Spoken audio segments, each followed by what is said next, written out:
ಹರೇ ಶ್ರೀನಿವಾಸ. ಎಲ್ಲರಿಗೂ ನಮಸ್ಕಾರ. ಉಮಾಶ್ರೀಧರ್ ಚಾನಲ್ಗೆ ಸ್ವಾಗತ. ಸ್ನೇಹಿತರೆ, ನೀವು ಎಷ್ಟೇ ದುಡಿದರೂ ಹಣ ಕೈಯಲ್ಲಿ ಉಳಿಯುತ್ತಿಲ್ಲವೇ? ಒಂದು ಸಾಲ ತೀರಿಸುವಷ್ಟರಲ್ಲಿ ಮತ್ತೊಂದು ಸಾಲ ಮಾಡಬೇಕಾದ ಪರಿಸ್ಥಿತಿ ಬರುತ್ತಿದೆಯೇ? ತಿಂಗಳ ಕೊನೆಯಲ್ಲಿ ಈ ತಿಂಗಳಾದರೂ ಸ್ವಲ್ಪ ಹಣ ಉಳಿಸಬೇಕು ಎಂದು ಯೋಚಿಸುತ್ತೀರಿ. ಆದರೆ ಇದ್ದಕ್ಕಿದ್ದಂತೆ ಬರುವ ಖರ್ಚು ಬಂದು ಎಲ್ಲ ಹಣವು ಖಾಲಿಯಾಗಿಬಿಡುತ್ತದೆ. ಇದು ಕೇವಲ ನಿಮ್ಮ ಮನೆಯಲ್ಲಿ ಆಗುತ್ತಿರುವ ಸಮಸ್ಯೆ ಅಲ್ಲ. ಇಂದು ಸಾವಿರಾರು ಕುಟುಂಬಗಳು ಇದೇ ಪರಿಸ್ಥಿತಿಯನ್ನು ಎದುರಿಸುತ್ತಿದೆ. ಕೆಲವರು ಇದಕ್ಕೆ ಅದೃಷ್ಟ ಕಾರಣ ಎನ್ನುತ್ತಾರೆ, ಕೆಲವರು ಗ್ರಹ ದೋಷ ಎನ್ನುತ್ತಾರೆ, ಇನ್ನು ಕೆಲವರು ವಾಸ್ತು ಕಾರಣ ಇರಬಹುದು ಎಂದು ನಂಬುತ್ತಾರೆ. ಹಾಗಾದ್ರೆ ನಿಜವಾಗಿ ಮನೆಯ ವಾಸ್ತು ಮತ್ತು ಹಣದ ಹರಿವಿನ ನಡುವೆ ಏನಾದರೂ ಸಂಬಂಧವಿದೆಯೇ? ವಾಸ್ತುಶಾಸ್ತ್ರದಲ್ಲಿ ಈ ಬಗ್ಗೆ ಕೆಲವು ಆಸಕ್ತಿದಾಯಕ ಅಭಿಪ್ರಾಯಗಳಿವೆ. ಅವುಗಳಲ್ಲಿ ಕೆಲವು ಇಂದು ತಿಳಿದುಕೊಳ್ಳೋಣ. ಆದರೆ ಸ್ನೇಹಿತರೆ, ಒಂದು ವಿಷಯವನ್ನು ಮೊದಲೇ ಹೇಳುತ್ತೇನೆ. ವಾಸ್ತು ಎಂದ್ರೆ ಮಂತ್ರ ಅಲ್ಲ. ಇವತ್ತೇ ಬದಲಾವಣೆ ಮಾಡಿದರೆ ನಾಳೆ ಲಕ್ಷಾಂತರ ರೂಪಾಯಿ ಬರುತ್ತದೆ ಎಂದು ಎಲ್ಲಿಯೂ ಹೇಳಿಲ್ಲ. ಇವು ವಾಸ್ತು ಸಂಪ್ರದಾಯದಲ್ಲಿ ಹೇಳುವ ನಂಬಿಕೆಗಳು. ಜೀವನದಲ್ಲಿ ಯಶಸ್ಸು ಬರಲು ಪರಿಶ್ರಮ, ಹಣಕಾಸಿನ ಶಿಸ್ತು ಮತ್ತು ದೇವರ ಕೃಪೆ ತುಂಬಾ ಮುಖ್ಯ. ಇದರ ಜೊತೆಗೆ ವಾಸ್ತು ಹೇಳುವ ಕೆಲವು ವಿಷಯಗಳನ್ನು ಕೂಡ ಪಾಲಿಸಬೇಕು ಅಷ್ಟೇ. ಹಾಗಾದ್ರೆ ಮೊದಲು ವಿಷಯಕ್ಕೆ ಬರೋಣ. ವಾಸ್ತುಶಾಸ್ತ್ರದಲ್ಲಿ ಈಶಾನ್ಯ ದಿಕ್ಕನ್ನು ಬಹಳ ಪವಿತ್ರವಾದ ದಿಕ್ಕು ಎಂದು ಹೇಳಲಾಗಿದೆ. ಈ ಭಾಗದಲ್ಲಿ ಕಸ, ಒಡೆದ ಕುರ್ಚಿ, ಹಳೆಯ ಪೆಟ್ಟಿಗೆ, ಬಳಕೆಯಾಗದ ಸಾಮಾನುಗಳು ಅಥವಾ ಅನಗತ್ಯ ವಸ್ತುಗಳನ್ನು ವರ್ಷಗಟ್ಟಲೆ ಇಡುವುದು ಒಳ್ಳೆಯದಲ್ಲ ಎಂದು ವಾಸ್ತು ಹೇಳುತ್ತದೆ. ಒಮ್ಮೆ ಯೋಚಿಸಿ ನೋಡಿ, ನಮ್ಮಲ್ಲಿ ಹಲವರು ಇದು ಮುಂದೆ ಬೇಕಾಗಬಹುದು ಎಂದು ಎಷ್ಟೋ ಹಳೆಯ ವಸ್ತುಗಳನ್ನು ಒಂದು ಮೂಲೆಯಲ್ಲಿ ಹಾಕಿ ಬಿಡುತ್ತೇವೆ. ನಂತರ ಆ ಜಾಗವೇ ಸ್ಟೋರ್ ರೂಮ್ ಆಗಿಬಿಡುತ್ತದೆ. ವಾಸ್ತು ಪ್ರಕಾರ ಇದು ಒಳ್ಳೆಯ ಅಭ್ಯಾಸ ಅಲ್ಲ. ಹಾಗಾದ್ರೆ ಏನು ಮಾಡಬೇಕು? ತಿಂಗಳಿಗೆ ಒಮ್ಮೆ ಮನೆಯ ಈಶಾನ್ಯ ಭಾಗವನ್ನು ಸ್ವಚ್ಛ ಮಾಡಬೇಕು. ಬಳಕೆಯಾಗದ ವಸ್ತುಗಳನ್ನು ದಾನ ಮಾಡಿ ಅಥವಾ ತೆಗೆದು ಹಾಕಿಬಿಡಿ. ಇದು ಕೇವಲ ವಾಸ್ತು ದೃಷ್ಟಿಯಿಂದ ಮಾತ್ರ ಅಲ್ಲ. ಮನೆ ಸ್ವಚ್ಛವಾಗಿದ್ದರೆ ಮನಸ್ಸಿಗೂ ಹಗುರವಾದ ಅನುಭವ ಆಗುತ್ತದೆ. ಸ್ನೇಹಿತರೆ, ನಿಮ್ಮ ಮನೆಯ ಮುಖ್ಯ ಬಾಗಿಲಿನ ಮುಂದೆ ಒಡೆದ ಕುರ್ಚಿ ಇದೆಯೇ? ಹಳೆಯ ಚಪ್ಪಲಿಗಳು ರಾಶಿಯಾಗಿ ಬಿದ್ದಿದೆಯೇ? ಕಸ, ಒಣಗಿದ ಗಿಡಗಳು ಅಥವಾ ಮುರಿದ ವಸ್ತುಗಳಿದೆಯೇ? ವಾಸ್ತುಶಾಸ್ತ್ರದಲ್ಲಿ ಮನೆಯ ಮುಖ್ಯ ಬಾಗಿಲನ್ನು ಬಹಳ ಮಹತ್ವದಿಂದ ನೋಡಲಾಗುತ್ತದೆ. ಮನೆಯೊಳಗೆ ಬರುವ ಮೊದಲ ದಾರಿ ಇದೆ. ಆದ್ದರಿಂದ ಈ ಜಾಗ ಯಾವಾಗಲೂ ಸ್ವಚ್ಛವಾಗಿರಬೇಕು ಎಂದು ಹೇಳುತ್ತಾರೆ. ಕೆಲವು ಮನೆಗಳಲ್ಲಿ ಹಳೆಯ ಸೈಕಲ್, ಮರದ ತುಂಡು, ಕಬ್ಬಿಣದ ಸಾಮಾನುಗಳು, ಖಾಲಿ ಡಬ್ಬಿಗಳು ಬಾಗಿಲಿನ ಎದುರೇ ಇರುತ್ತವೆ. ಇದು ಮನೆಯ ಅಂದವನ್ನು ಕಡಿಮೆ ಮಾಡುತ್ತದೆ. ಆದ್ದರಿಂದ ಹಿಂದೆ ನಿಮ್ಮ ಮನೆಯ ಮುಖ್ಯ ಬಾಗಿಲಿನ ಸುತ್ತ ಒಂದು ಬಾರಿ ನೋಡಿ. ಅನಗತ್ಯ ವಸ್ತುಗಳಿದ್ದರೆ ತೆಗೆದು ಹಾಕಿಬಿಡಿ. ಇದು ದೊಡ್ಡ ಪರಿಹಾರ ಅಲ್ಲ, ಆದರೆ ಒಳ್ಳೆಯ ಅಭ್ಯಾಸ. ಆದರೆ ಸ್ನೇಹಿತರೆ, ಸಾಲ ಬಾಧೆ ಹೆಚ್ಚಾಗಲು ಕಾರಣವಾಗುವ ಇನ್ನೊಂದು ದೊಡ್ಡ ತಪ್ಪನ್ನು ಹಲವರು ತಿಳಿಯದೆ ಮಾಡುತ್ತಾರೆ. ಅದು ಮನೆಯಲ್ಲಿರುವ ನೀರಿನ ವ್ಯವಸ್ಥೆ. ವಾಸ್ತು ಇದಕ್ಕೆ ಏನು ಹೇಳುತ್ತದೆ? ಅದರ ಬಗ್ಗೆ ಮಲಿವರವಾಗಿ ತಿಳಿದುಕೊಳ್ಳೋಣ. ಅದಕ್ಕಿಂತ ಮೊದಲು ಈ ವಿಡಿಯೋ ನಿಮಗೆ ಉಪಯುಕ್ತ ಎನಿಸಿದರೆ ಒಂದು ಲೈಕ್ ಮಾಡಿ, ನಿಮ್ಮ ಸ್ನೇಹಿತರಿಗೂ ಶೇರ್ ಮಾಡಿ, ನಮ್ಮ ಚಾನಲ್ ಅನ್ನು ಸಬ್ಸ್ಕ್ರೈಬ್ ಮಾಡಿ. ಮೊದಲು ನಾವು ಮನೆಯ ಈಶಾನ್ಯ ಭಾಗದ ಸ್ವಚ್ಛತೆ ಮತ್ತು ಮುಖ್ಯ ಬಾಗಿಲಿನ ಮಹತ್ವದ ಬಗ್ಗೆ ತಿಳಿದುಕೊಂಡೆವು. ಈಗ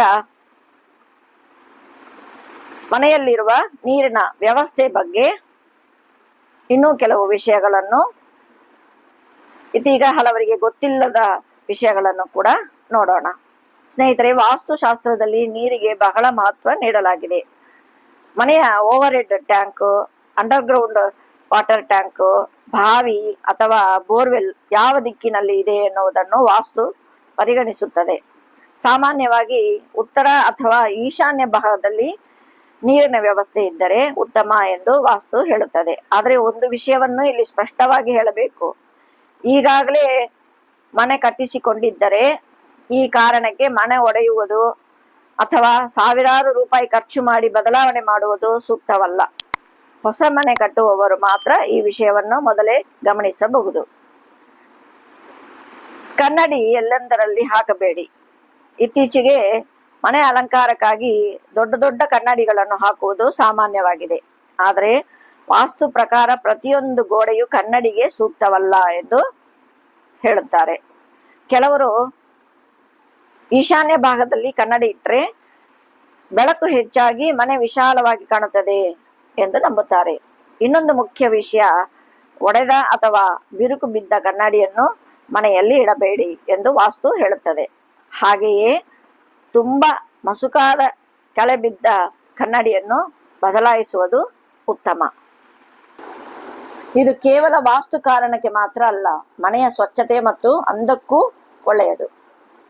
ಹಣ ಇಡುವ ಬೀರೋವನ್ನು ಯಾವ ದಿಕ್ಕಿನಲ್ಲಿ ಇಡಬೇಕು ಅಥವಾ ಹೇಗೆ ಇರಬೇಕು ಅನ್ನೋದ್ರ ಬಗ್ಗೆ ನೋಡೋಣ ಸ್ನೇಹಿತರೆ. ಹಣವನ್ನು ಎಲ್ಲಿ ಇಡಬೇಕು ಎಂಬ ಪ್ರಶ್ನೆಯನ್ನು ಅನೇಕರು ಕೇಳುತ್ತಾರೆ.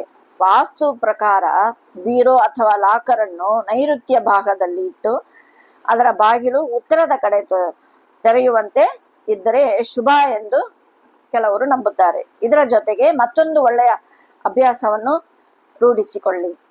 ಬೀರೋನಲ್ಲಿ ಅನಗತ್ಯ ಬಿಲ್ಲುಗಳು, ಹರಿದ ಕಾಗದಗಳು, ಮುರಿದ ವಸ್ತುಗಳು, ಬಳಕೆಯಾಗದ ಸಾಮಾನುಗಳನ್ನು ತುಂಬಬೇಡಿ.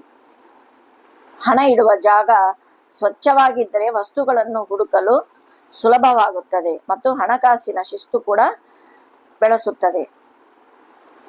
ವಾಸ್ತುಶಾಸ್ತ್ರದಲ್ಲಿ ಮೆಟ್ಟಿಲಿನ ದಿಕ್ಕಿಗೆ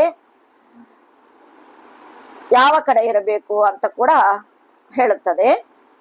ಮನೆ ಕಟ್ಟುವ ಸಮಯದಲ್ಲಿ ಇದನ್ನು ಗಮನಿಸುವುದು ಒಳ್ಳೆಯದು.